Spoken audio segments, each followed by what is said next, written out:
जय हिंद साथियों, आपका स्वागत है आपके अपने YouTube चैनल ग्लांस एकेडमी पर। आज के इस वीडियो में हम सॉल्व करेंगे यूपी ट्रिपल एससी पेट 2021 के एग्ज़ाम्स के लिए मॉडल टेस्ट पेपर जो नए पाठ्यक्रम को ध्यान में रख के तैयार किया गया है। चलिए शुरू करते हैं अपने पहले क्वेश्चन से। प्राचीन काल में कलिंग का महान शासक निम्नलिखित में से कौन था? अजातशत्रु, बिंदुसार, खारवेल, मयूर सरमन। तो सही जवाब हो जाएगा थर्ड ऑप्शन, खारवेल जो है कि कलिंग का महान शासक था। अगले प्रश्न को देखते हैं। हड़प्पा सभ्यता के उपकरण व हथियार मुख्यतः किसके बने हुए थे? केवल पत्थर व तांबा के, तांबा, कांस्य और लोहे के, तांबा, कांस्य और टीन के। तो सही जवाब हो जाएगा डी ऑप्शन, क्योंकि तांबे के भी मिलते थे, कांस्य के भी मिलते थे और टीन के भी मिलते थे। और ये जो कांसा धातु थी या कांस्य धातु, वो तांबा और टीन इन दोनों को मिलाकर पिघलाकर बनाया जाता था कांस्य धातु को। थर्ड प्रश्न है, किस सुल्तान के काल में खालसा की सीमाएं अत्यधिक विकसित की गई थी? खालसा क्या होता है? खालसा सरकारी भूमि होती है जो कि राजकीय भूमि के रूप में जानी जाती है, अर्थात उस पर राजा या राज्य का नियंत्रण होता है। तो ऑप्शन इसका बताइए। गयासुद्दीन बलबन, अलाउद्दीन खिलजी, मोहम्मद बिन तुगलक, फिरोज शाह तुगलक। तो इसका सही जवाब हो जाएगा बी ऑप्शन, अलाउद्दीन खिलजी। और इन्होंने ही मध्यस्थों की भूमिका को समाप्त किया था, जैसे खुद मुकद्दम, चौधरी, और इनके पास जो भूमि थी उसको छीनकर राज्य की भूमि में शामिल करके खालसा भूमि का विस्तार किया गया था। और इनके समय जो भू राजस्व था, अलाउद्दीन ने उत्पादन का 50% यानी कि 1/2 एक तरीके से 50% उत्पादन का कर लगाया था, जो कि एक अधिकतम सीमा थी मुगल मध्यकालीन इतिहास में। आगे चलते हैं। क्वेश्चन नंबर 4 है, महाराष्ट्र के निम्नलिखित समाज सुधारकों में से कौन प्रार्थना समाज के संस्थापक? एम.जी. रानाडे, पंडिता गणेश रमाबाई, आत्माराम पांडुरंग या ज्योतिबा फूले। सही जवाब हो जाएगा आत्माराम पांडुरंग। और यह महाराष्ट्र के थे और प्रार्थना समाज की जो संस्थापना की थी इन्होंने महाराष्ट्र में ही की थी। अगले प्रश्न को देखें। अंग्रेजी शासनकाल के दौरान कौन से गवर्नर जनरल ने विलय नीति प्रस्तुत की थी? तो ये lord Cornwallis, lord Hastings, lord Dalhousie या लॉर्ड विलियम बेंटिक। सही जवाब हो जाएगा आपका C option, lord Dalhousie. Lord Dalhousie ने ही सबसे पहले विलय नीति प्रस्तुत की, जिसके तहत सतारा, जैतपुरा, संभल, झांसी इत्यादि राज्यों को इन्होंने अंग्रेजी साम्राज्य में मिलाया था, लॉर्ड डलहौजी साहब ने। अगले प्रश्न को देखते हैं। अब ये भारतीय राष्ट्रीय आंदोलन से संबंधित है, जो सिलेबस में साफ साफ लिखा हुआ है कि भारतीय इतिहास और राष्ट्रीय आंदोलन, यानी कि राष्ट्रीय आंदोलन को ज़्यादा वेटेज दिया गया है अधीनस्थ सेवा आयोग के द्वारा पेट के एग्जाम में। देखते हैं किस आंदोलन के साथ महात्मा गांधी ने भारतीय राजनीति में पदार्पण किया। पदार्पण करने का मतलब होता है कि एंट्री की, यानी भारतीय राजनीति में उन्होंने सबसे पहले किस आंदोलन की भूमिका निभाई? सूरत रात्र, चंपारण, असहयोग आंदोलन या दांडी यात्रा। सही जवाब हो जाएगा चंपारण। और यह कब हुआ था? तो 1917 को चंपारण आंदोलन बिहार में हुआ था, जो तिनकठिया पद्धति से संबंधित था, अर्थात नील की खेती से संबंधित था, जहां पे जबरन नील की खेती कराई जाती थी। और फिर गांधी जी के कि विचार विमर्श और इस आंदोलन में प्रवेश करते ही जो है कि अंग्रेजों ने उनकी राय मानी और वहाँ पर तिनकठिया पद्धति समाप्त की गई। अगले प्रश्न को देखते हैं। किसने घोषित किया स्वराज मेरा जन्मसिद्ध अधिकार है और मैं इसे लेकर रहूँगा? बहुत आसान प्रश्न है। गोपाल कृष्ण गोखले, बाल गंगाधर तिलक, लाला लाजपत राय या के.टी. तैलंग। तो सही जवाब क्या होगा मित्रों? इसका सही जवाब हो जाएगा बाल गंगाधर तिलक। इनका यह प्रसिद्ध कथन था। अगले प्रश्न को देखें। निम्नलिखित में से किसने गदर आंदोलन में महत्वपूर्ण भूमिका निभाई थी? श्यामजी कृष्ण वर्मा ने, लाला हरदयाल ने, बिपिन चंद्र पाल ने या विष्णु गणेश पिंगले ने। सही जवाब हो जाएगा बी ऑप्शन, लाला हरदयाल। और इन्होंने ये जो आंदोलन शुरू किया था, ये संयुक्त राज्य अमेरिका में जो है कि सैन फ्रांसिस्को नाम की एक जगह है, वहाँ पर गदर आंदोलन चलाया और गदर नाम की एक पत्रिका भी प्रकाशित की गई थी वहाँ पर, जो एक क्रांतिकारी भूमिका निभाती थी। अगले प्रश्न को देखें। निम्नलिखित में से किसने तीनों गोलमेज सम्मेलनों में भाग लिया था? बी.आर. अम्बेडकर, एम.एम. मालवीय यानी मदन मोहन मालवीय जी, वल्लभ भाई पटेल और गांधी जी। तो इसका जो सही जवाब हो जाएगा, इसका पहला ऑप्शन होगा बी.आर. अम्बेडकर। बी.आर. अम्बेडकर साहब तीनों ही गोलमेज सम्मेलनों में अनुसूचित जनजाति या अनुसूचित जाति अर्थात दलित वर्गों के समर्थन के लिए वहाँ पे या उनके प्रतिनिधित्व के रूप में शामिल हुए थे। और गांधी जी केवल और केवल कांग्रेस की तरफ से दूसरे गोलमेज सम्मेलन में शामिल हुए थे। अगले प्रश्न को देखें। 1930 में किसकी गिरफ्तारी के कारण पेशावर की सड़कों पर उग्र प्रदर्शन किए जाने लगे? इसका सही जवाब हो जाएगा फर्स्ट ऑप्शन, अब्दुल गफ्फार खान, जिनको हम किस नाम से जानते हैं? सीमांत गांधी के नाम से भी जानते हैं, फ्रंटियर गांधी के नाम से भी जानते हैं, और रेड कुर्ती यानी कि जो लाल कुर्ती एक आंदोलन था वो भी इनके द्वारा चलाया गया, और खुदाई खिदमतगार नाम का भी आंदोलन इनके द्वारा चलाया जाता था। तो आइए अब हम अगले स्लाइड पे चलते हैं, जिसमें हम ज्योग्राफी के क्वेश्चन को देखेंगे। ये पूरा का पूरा जो है कि हमने यूपी ट्रिपल एससी पेट का जो नया सिलेबस जारी किया गया है उसी को आधार बनाकर पूरा ये पेपर तैयार किया गया है, जो आपकी परीक्षा में बहुत ही महत्वपूर्ण भूमिका निभाएगा। क्वेश्चन है आपके सामने, एशिया और यूरोप में संतुलित घास स्थल क्या कहलाती है? एशिया और यूरोप में संतुलित घास स्थल क्या कहलाती है? तो वो होती है स्टेपी। क्या होती है? स्टेपी। चलिए, अगर हम पंपास की बात करेंगे तो ये दक्षिणी अमेरिका में पाई जाती है, सवाना की बात करेंगे तो ये अफ्रीका में पाई जाती है, और साथ ही साथ प्रेयरी की बात करेंगे, अगर हम प्रेयरी घास के जो मैदान होते हैं ये उत्तरी अमेरिका में पाए जाते हैं। अगले प्रश्न को देखें, बादल किस मंडल में अवतरित होते हैं? ये जो बादल हम देखते हैं जिनके बाद बारिश होती है, तो इसी के बारे में पूछा जा रहा है। आयन मंडल, समताप मंडल, क्षोभ मंडल, ओजोन मंडल। बहुत ही आसान प्रश्न है, इसका आंसर होगा क्षोभ मंडल। देखिए, जितनी भी हम गतिविधियां देखते हैं पर्यावरण में या प्राकृतिक गतिविधियां, जैसे भूकंप आना, वर्षा होना, आंधी आना, तूफान आना, जलचक्र होना, चक्रवात आना, ये सारी गतिविधियां क्षोभ मंडल की सीमा में होती है, जो पृथ्वी से ऊपर 18 किलोमीटर तक की सीमा में होती है। समताप मंडल का मतलब ही होता है कि यहाँ पे किसी भी प्रकार की प्राकृतिक हलचल नहीं होती है, ये पूरी तरीके से शांत वायुमंडल होता है, इसीलिए यहाँ पर हवाई जहाज की उड़ान आसानी से उड़ती रहती है। अगर वहीं आंधी तूफान या बवंडर आता रहेगा तो हवाई जहाज आसानी से नहीं उड़ पाएंगे समताप मंडल में। इसीलिए ध्यान दीजिएगा, ये जो भी गतिविधियाँ होती हैं वो सभी क्षोभ मंडल में होती हैं। अगले प्रश्न को देखते हैं, कौन सा राज्य भारत के सबसे पूर्वी भाग में है? अरुणाचल प्रदेश, असम, नागालैंड, मणिपुर। तो इसका सही जवाब हो जाएगा 13 का फर्स्ट ऑप्शन, अरुणाचल प्रदेश। सबसे पूर्वी भाग में अरुणाचल प्रदेश आता है और सबसे पश्चिमी भाग में गुजरात आता है। और अगर हम बात करें उसमें भी कि अरुणाचल प्रदेश में सबसे पूर्वी हिस्सा कौन सा है, तो एक किबिथू। क्या होता है? किबिथू नाम का एक गांव है जो सबसे पूरब में स्थित है, और उसी तरीके से गुजरात में गौरा माता करके एक जगह है जो सबसे पश्चिम में स्थित है, जहां से भारत की सीमा शुरू हो जाती है। अगले प्रश्न को देखते हैं,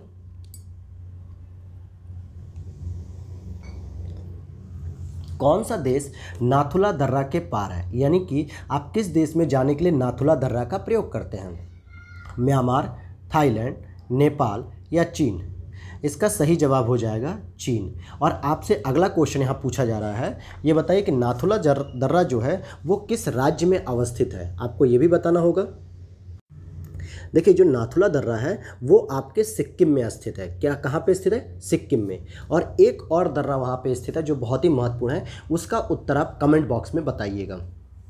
अगले प्रश्न को देखते हैं, निम्नलिखित में से कौन से उद्योग को सूर्योदय उद्योग कहा जाता है? अर्थात इंग्लिश की आम भाषा में क्या कहते हैं इसको? सनराइज इंडस्ट्री कहते हैं। तो सही जवाब हो जाएगा थर्ड ऑप्शन, सूचना प्रौद्योगिकी। और बहुत सारे लोग इसे क्या करेंगे? सूती वस्त्र या चाय और कॉफ़ी से जोड़ देंगे, जबकि सनराइज इंडस्ट्री का यहाँ पे मतलब है कि एक ऐसी इंडस्ट्री जिसमें इनोवेशन के साथ साथ इन्वेस्टमेंट की बहुत अधिक संभावनाएँ दिखती हैं। इसीलिए आज देखिए, हम लोग सूचना टेक्नोलॉजी यानी कि इंफॉर्मेशन टेक्नोलॉजी में बहुत आगे धीरे धीरे बढ़ने का प्रयास कर रहे हैं, चाहे वो स्पेस में हो, अंतरिक्ष में हो, मोबाइल टेक्नोलॉजी हो, किसी भी तरीके की टेक्नोलॉजी आप उसमें देखेंगे। लगातार भारत के साथ साथ दुनिया के तमाम बड़े बड़े देश इन्वेस्टमेंट करके आगे बढ़ रहे हैं, इसीलिए उसको सूर्योदय उद्योग भी कहते हैं, इंग्लिश में सनराइज इंडस्ट्री भी कहते हैं।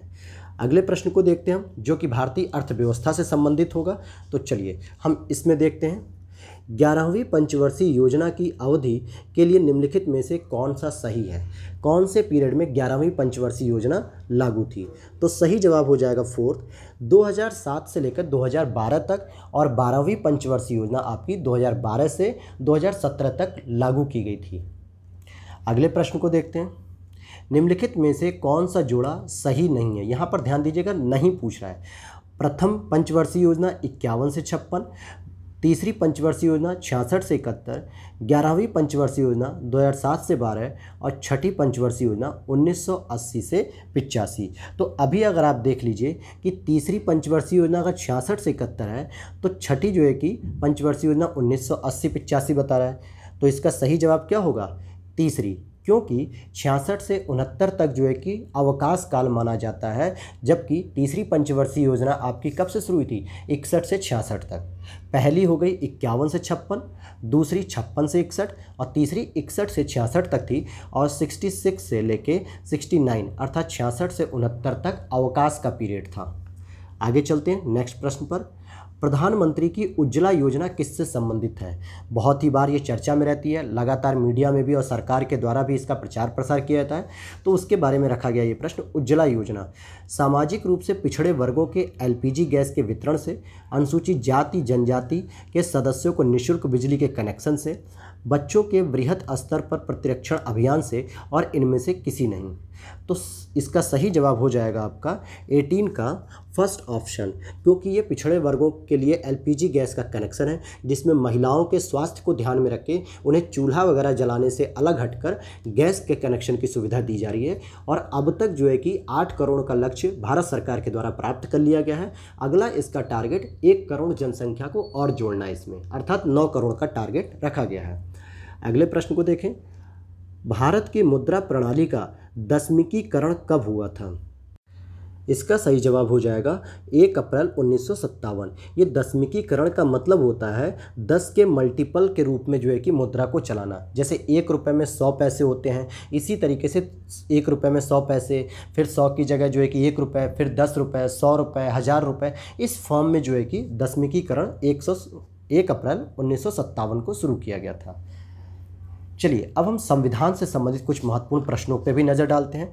देखिए पूरे के पूरे सेट को हम लोगों ने पूरी यूपी SSSC पेट के जो नए सिलेबस को ध्यान में रख के ही पूरा बनाया गया है कि 5 क्वेश्चन अगर इतिहास से हैं, फिर नेशनल मूवमेंट से 5 क्वेश्चन, ज्योग्राफी से 5, हिस्ट्री से 5, मतलब इकोनॉमिक्स से, पॉलिटी से, तो सभी को हमने उतने ही कंटेक्स्ट में और उतने ही रेशियो में रखा है। और ये सीरीज़ लगातार आपके लिए अवेलेबल रहेगी। और अगर अभी तक आपने चैनल को सब्सक्राइब नहीं किया तो प्लीज़ चैनल को सब्सक्राइब करके बेल नोटिफिकेशन को ऑन कर लीजिएगा।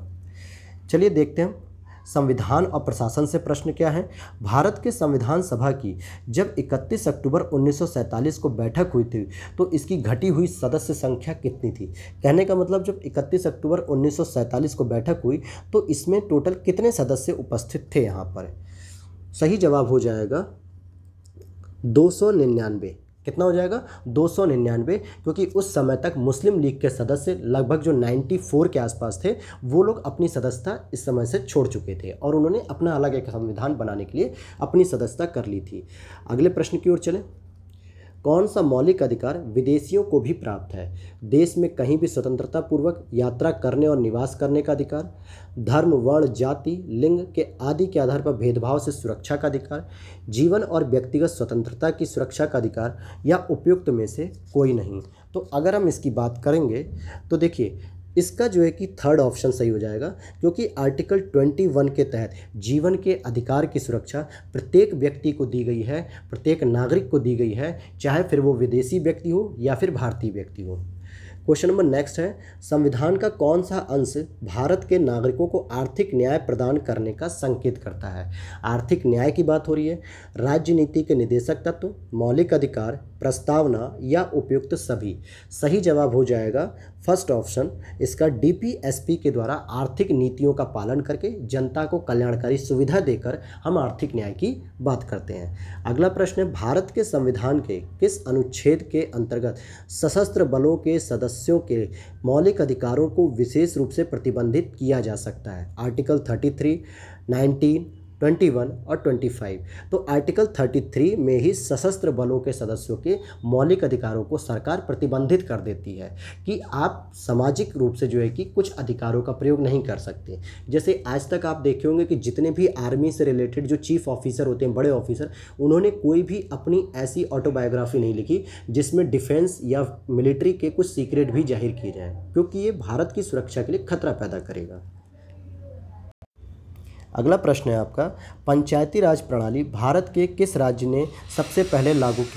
ऑप्शन है आपके पंजाब, राजस्थान, गुजरात, उत्तर प्रदेश।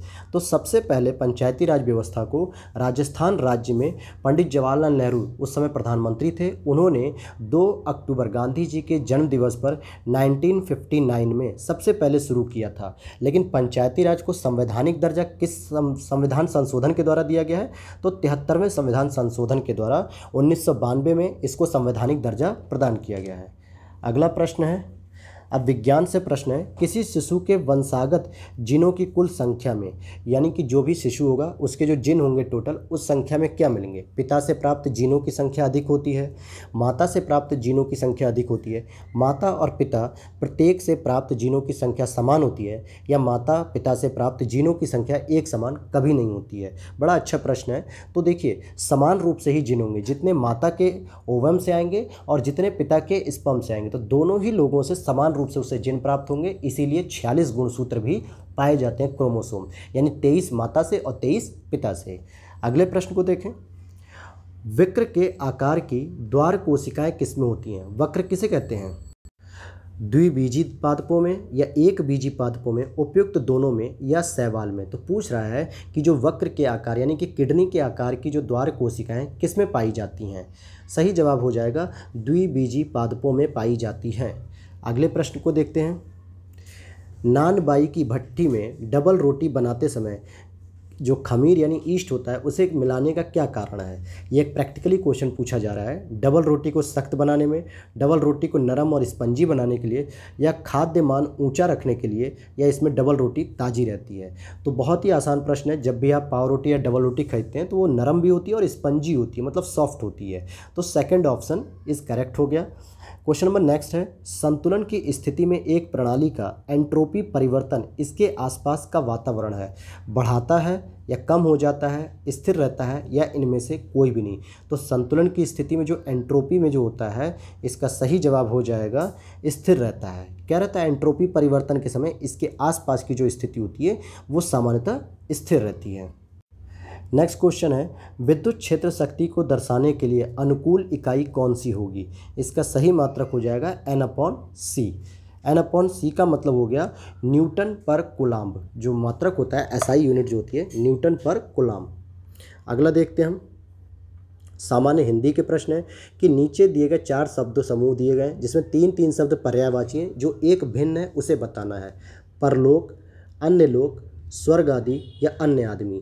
तो आप देखेंगे पहला, तीसरा और दूसरा ये तीनों ही परलोक की बात कर रहे हैं यानी स्वर्ग की, जबकि चौथे में एक अन्य आदमी यानी दूसरे की बात की जा रही है। तो इसका सही जवाब हो जाएगा 4। विकर्षण का विलोम शब्द बताइए। घर्षण, समर्पण, आकर्षण या तर्पण? सही प्रश्न हो जाएगा इसका, विकर्षण का विलोम जो है आकर्षण वर्ड होता है। जैसे हम किसी के प्रति विकर्षण यानी कि किसी से दूर होने लगते हैं, घृणा करते हैं, तो उसको विकर्षण कहेंगे, और किसी के प्रति आकर्षित होते हैं तो आकर्षण कहेंगे। अगले प्रश्न को देखते हैं, वाक्य खंड के स्थान पर एक शब्द बताइए जिसका विभाजन न किया जा सके। अखंडित, अविभक्त, अविभाज्य या अखंड? सही जवाब हो जाएगा इसका अविभाज्य, यानी जिसका विभाजन न किया जा सके वो अविभाज्य होता है। यद्यपि में कौन सी संधि है? यण संधि, व्यंजन संधि, विसर्ग संधि या दीर्घ संधि? तो देखिए, यद्यपि का अगर आप विभाजन करेंगे यानी एक संधि विच्छेद करेंगे तो इसमें आपको मिलेगा यण संधि। कौन सी संधि मिलेगी? क्योंकि हम इसको जब तोड़ेंगे तो यदि प्लस अपि, क्या लिखेंगे? यदि प्लस अपि यानी यण संधि है। अगले प्रश्न को देखें, अपना हाथ जगन्नाथ लोकोक्ति का सही अर्थ क्या है? ईश्वर से साक्षात्कार करना, ईश्वर के समक्ष हाथ फैलाना, अपना काम स्वयं द्वारा ही संपन्न करना उचित होता है, अपने हाथ में ईश्वर की मूर्ति देखना। तीसरा ऑप्शन सही हो जाएगा कि अपना काम स्वयं द्वारा ही संपन्न करना उचित होता है। अगला प्रश्न है करंट अफेयर से रिलेटेड, जिसमें 10 प्रश्न रखे गए हैं। हार्वेस्ट रेन वाटर के लिए फॉरेस्ट पाउंड्स का निर्माण कार्य कहाँ शुरू किया गया है? अभी हाल ही में जो है कि ये शुरू किया गया है। चलिए, इसका सही जवाब हो जाएगा सेकंड ऑप्शन, हिमाचल प्रदेश में जो है कि 20 करोड़ की लागत से जो है कि इसको शुरू किया गया फॉरेस्ट पाउंड का। अगला प्रश्न है, पंजाब के मुख्यमंत्री अमरिंदर सिंह ने किसे 23वां जिला घोषित किया है पंजाब के अंतर्गत? सही जवाब हो जाएगा मलेरकोटला। मलेरकोटला को इन्होंने क्या किया है? ईद उल फितर त्यौहार के मौके पर पंजाब का 23वां जिला घोषित किया है। इसका मतलब पंजाब में टोटल अब कितने ज़िले हो गए, 23 ज़िले हो गए हैं। अगले प्रश्न को देखते हैं। डिफेंडर यूरोप 21 अभ्यास कहाँ पे आयोजित किया गया है? Defender Europe, Spain, Austria, Albania, Sweden. सही जवाब हो जाएगा अल्बानिया। उत्तरी अटलांटिक संधि संगठन यानी कि नाटो ने संयुक्त राज्य अमेरिका और अन्य देशों के साथ इस जो है कि सैन्य अभ्यास को संपन्न किया है। तो ये सैन्य अभ्यास किसके द्वारा संपन्न हुआ है? ये नाटो के द्वारा संपन्न किया गया है, नॉर्थ अटलांटिक ट्रीटी ऑर्गेनाइजेशन। अगले प्रश्न को देखते हैं। नासा के नए प्रशासक के रूप में किसने शपथ ली है? प्रशासक या डायरेक्टर कह सकते हो आप। सही जवाब हो जाएगा इसका बिल नेल्सन। और ये जो है कि सीनेटर यानी कि सीनेट जो वहाँ की संस्था है उसके भी ये सदस्य रह चुके हैं। अगला प्रश्न आपका, सॉवरेन गोल्ड बॉन्ड योजना के तहत भारत सरकार ने किसके परामर्श से सॉवरेन गोल्ड बॉन्ड जारी करता है? अर्थात भारत सरकार किसके परामर्श से सॉवरेन गोल्ड बॉन्ड जारी करता है? भारतीय प्रतिभूति विनिमय बोर्ड यानी सेबी, भारतीय reserve bank RBI, national stock exchange या भारतीय स्टेट बैंक एसबीआई। तो बॉन्ड को अगर जब सरकार जारी कर रही है तो सिंपल सी चीज़ है कि ये रिजर्व बैंक इंडिया यानी आरबीआई के दिशा निर्देश या उससे परामर्श करने के बाद ही जारी करती है। अगला प्रश्न है, यूनेस्को विश्व प्रेस स्वतंत्रता सूचकांक 2021 सम्मान से किसे सम्मानित किया गया है? Maria Ressa, Bob Woodward, Sudhir Chaudhary, Lester Holt. सही जवाब हो जाएगा मारिया रेसा। इनको यूनेस्को विश्व प्रेस स्वतंत्रता सूचकांक 2021 से सम्मानित किया गया है और ये 57 वर्षीय जो है कि हैं। फिलीपींस की है ये नागरिक। कहाँ की नागरिक है ये? फिलीपींस। अगले प्रश्न को देखें। किसने सबसे अधिक आरोहण के लिए अपना ही रिकॉर्ड तोड़ते हुए 25वीं बार माउंट एवरेस्ट पर फतह की? यानी 24 बार तक वही चढ़ी थी, अब 25वीं बार भी वही चढ़ गई हैं। सही जवाब होगा नेपाल की कामी रीता। कहाँ की है ये? नेपाल की। और लगभग जो है कि 52 वर्ष की इनकी उम्र है। अगला प्रश्न है, हाल ही में अरब वर्ल्ड नोबेल पुरस्कार जीतने वाली पहली भारतीय कौन बनी है? अरब वर्ल्ड नोबेल पुरस्कार जीतने वाली पहली भारतीय कौन बनी है? सही जवाब हो जाएगा डॉक्टर ताहिरा कुतुबुद्दीन। डॉक्टर ताहिरा कुतुबुद्दीन। अगले प्रश्न को देखें। भारतीय वैज्ञानिकों ने MACS 1407 नाम से किस फसल की नई किस्म विकसित की है? मक्का, टमाटर, सोयाबीन या गेहूं? सही जवाब होगा सोयाबीन। ये सोयाबीन की एक प्रजाति है मैक्स 1407। मार्क सेल्बी किस देश से संबंधित हैं जो चौथी बार विश्व स्नूकर चैंपियन बने हैं? चौथी बार बने हैं। ये जो है कि इंग्लैंड से संबंधित है। मार्क सेल्बी किस देश के हैं? इंग्लैंड के हैं, जो चौथी बार विश्व स्नूकर चैंपियन बने हैं। अगला प्रश्न है सामान्य अवेयरनेस, जो कि जनरल अवेयरनेस, सामान्य जागरूकता से भी 10 प्रश्न है। भारत का सबसे छोटा केंद्र शासित राज्य कौन सा है? सबसे छोटा केंद्र शासित राज्य यहाँ पूछा जा रहा है तो ये हो जाएगा लक्षद्वीप, क्योंकि ये एरिया या क्षेत्रफल के स्तर पे बहुत ही कम है, जिसका लगभग कितना है? 32 किलोमीटर क्षेत्रफल है। 32 किलोमीटर स्क्वायर क्षेत्रफल है। अगला प्रश्न है रऊफ, ये राज्य का लोक नृत्य है। किस राज्य में रऊफ का जो है कि नृत्य होता है? बहुत ही फेमस है, जम्मू और कश्मीर में जो है कि रऊफ नृत्य किया जाता है, जो वहाँ की सांस्कृतिक परंपराओं के साथ वेशभूषा में करती हैं महिलाएं सामान्यतः। तो सुकुम सोमाई जो अच्छी फसल के लिए आशीर्वाद प्राप्त करने हेतु मनाया जाता है, ये किस राज्य से संबंधित है? ये किस राज्य से संबंधित है? नागालैंड से संबंधित है। यहाँ पर अच्छी फसल प्राप्त करने के लिए जो कि वहाँ के पारंपरिक रूप में वेशभूषा के साथ ये त्यौहार मनाया जाता है।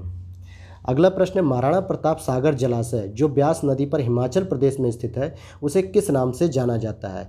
तो इसको पोंग डैम के नाम से जाता है। किस नाम से? पोंग नाम से, जो कि ये पोंग डैम झील के नाम से भी जाना जाता है। अगला प्रश्न है किस राज्य की सीमा बांग्लादेश से नहीं लगती है? मेघालय, त्रिपुरा, मणिपुर, मिजोरम। सही जवाब हो जाएगा बी ऑप्शन। मणिपुर से जो है कि म्यांमार की सीमा तो लगेगी लेकिन बांग्लादेश की सीमा नहीं लगती है। अगला प्रश्न है केंद्र शासित प्रदेश दादरा नागर हवेली और महाराष्ट्र और किसके बीच में स्थित है? तो सिंपल है, महाराष्ट्र और गुजरात के बीच में ही दादरा नागर हवेली स्थित है। प्रतिवर्ष 6 श्रेणियों में नोबेल पुरस्कार प्रदान किया जाता है। निम्नलिखित में से किसके लिए नहीं दिया जाता है? गणित, साहित्य, भौतिकी, अर्थशास्त्र। तो देखिए गणित में एबल पुरस्कार मिलता है, नोबेल पुरस्कार नहीं दिया जाता है। अगला प्रश्न है ओडिशा का एक नृत्य है जो 18वीं शताब्दी में जंगलों में रहने वाले जनजातियों द्वारा किया जाता था। 19वीं शताब्दी में यह युद्ध कला पर आधारित नृत्य बन गया। छोबिया, छऊ, कलरिया पट्टू या भवई। सही जवाब हो जाएगा इसका छऊ। छऊ नृत्य जो है कि युद्ध कला से भी संबंधित माना जाता है। अगला प्रश्न है, द ओरिजिन ऑफ स्पीसीज़ के लेखक कौन है? सही जवाब होगा चार्ल्स डार्विन। इन्होंने ही जो है कि इसमें द ओरिजिन ऑफ स्पीसीज़ में जो है कि प्रजातियों के उद्भव का सिद्धांत भी दिया है। और लास्ट प्रश्न है, दाचिगम अभ्यारण्य कहाँ स्थित है? ये जो दाचिगम अभ्यारण्य है यह कहाँ स्थित है? तो जम्मू कश्मीर में यह दाचिगम अभ्यारण्य के नाम से जाना जाता है। और पार्क का जो वास्तविक नाम है, वैसे तो 10 गांव के नाम से भी इसको जानते हैं, लेकिन दाचिगम अभ्यारण्य ज़्यादा ही फेमस है और ये जम्मू कश्मीर में है। तो ये थे आपके कुछ बहुत ही महत्वपूर्ण प्रश्न। तो चलिए मिलते हैं आपको नेक्स्ट वीडियो में, तब तक के लिए जय हिंद।